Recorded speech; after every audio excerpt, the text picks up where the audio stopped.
আচ্ছা, আমরা ওই যে বোলটার অঙ্ক করলাম। এখানে বোলটার শেপ কি ছিল? সার্কুলার। বোলের শেপ যে সবসময় সার্কুলার হবে তার তো কোনো মানে নেই। এরকম প্যারাবোলার শেপেও হতে পারে। প্যারাবোলার ইকুয়েশন তোমরা নিশ্চয়ই, আমিও দেখিয়েছি তোমাদের ক্লাসে। এরকম একটা প্যারাবোলা যদি হয়, সেটা Y is equal to some constant times X square, এই ফর্মুলা।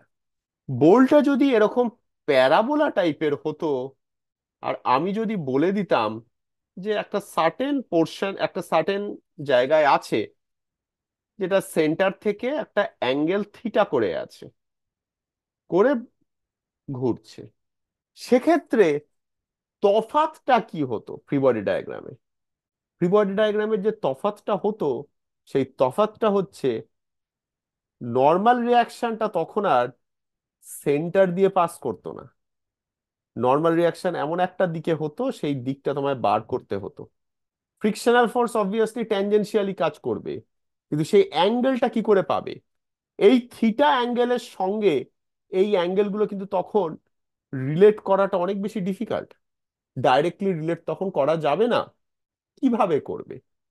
যে কোনো কার্ভ, দেখো, এই যে পয়েন্টটা এখানে, এর একটা ট্যানজেন্ট আছে, এর একটা নর্মাল আছে। এই যে নর্মালটা আমি আঁকলাম রেড কালারে, নর্মাল রিয়াকশন ফোর্স এই নর্মালের দিকেই কাজ করবে। এই যে ট্যানজেন্টটা আঁকলাম, ট্যানজেনশিয়াল ফোর্সটা এই ট্যানজেন্টের দিকেই কাজ করবে। তার মানে তোমাকে এই নর্মালের ডাইরেকশনটা, এই ট্যানজেন্টের ডাইরেকশনটা বার করতে হবে। একটা কার্ভের ট্যানজেন্ট তুমি কিভাবে বার করতে পারো? এই ট্যানজেন্টটার কত স্লোপ তুমি কি বার করতে পারবে? কি করে বার করতে পারো? কি করে? আমরা একদম ফার্স্টে ইন্ট্রোডাকশন ক্লাসে করিয়েছিলাম। স্লোপ মানেই তো ট্যানজেন্ট। স্লোপ মানে ট্যানজেন্ট, মানে অ্যাঙ্গেলটা কি করে বার করবে তাহলে? তার ট্যানজেন্টের ইকুয়েশনটা বার করতে পারো কোনোভাবে?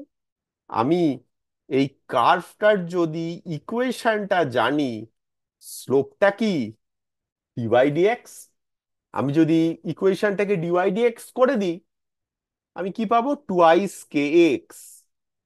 অবভিয়াসলি স্লোপ প্রত্যেকটা জায়গায় আলাদা আলাদা, এই পয়েন্টে আলাদা, এই পয়েন্টে আলাদা, এই পয়েন্টে আলাদা। সেইটাই তো এটা দেখাচ্ছে, এক্স এর ভ্যালুর উপরে স্লোপটা ডিপেন্ড করবে। এবারে পার্টিকেলটা যেই পয়েন্টে আছে, সেখানকার এক্সটা তুমি বার করতে পারবে? পারবে।